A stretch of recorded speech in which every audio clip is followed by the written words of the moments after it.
welcome back. Yes. Salamat sa inyo. Ayan, mga Pars, tulungan nyo naman kami dito dahil oras na para sa...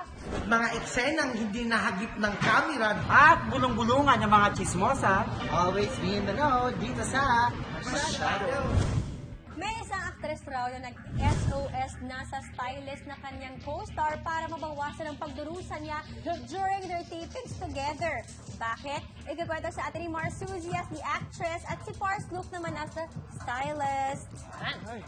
Marie, Yes. may favor ako. Anong favor mo? Kasi hindi ko na talaga kinakaya yung amoy pangwis ni co-star. Iba ka naman kasi kumakabit na talaga yung amoy niya sa t-shirt niya. Ay nako, ganito na lang.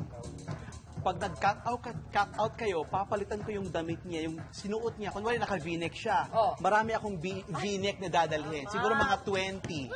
Ganon, di ba? Para hindi malata. Yes, salamat. Kaya lang, baka naman mahalata niya kasi parang yung t-shirt na dala ko, pare-pareho lang, di ba?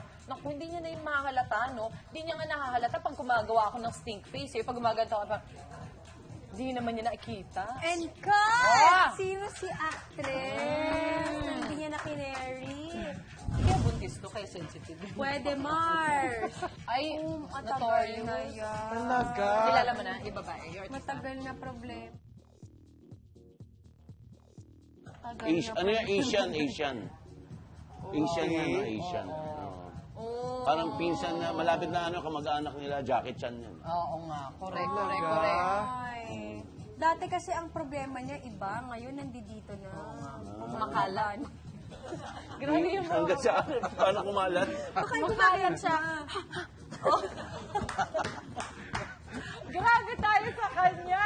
Wala Ay, ba nagsasabi sa kanya? Feel ko someone, oo nga. And syempre nakakaya sabihin, it's a sensitive, Actually, din, Mars. Kahit nga sa friends and family natin, parang it's Hygiene. so hard to actually To say bring up. something about that. Anyway, kaya niyong solusyonan yun, Yes, mga go Mars. stylist, kaya mo yan. Oo, post mo yan. Para mas intense at masaya ang isang oras nating magkakasama, hahamunin namin sina Pars, Jean at Luke mamaya sa Mars Magaling ng Claytionary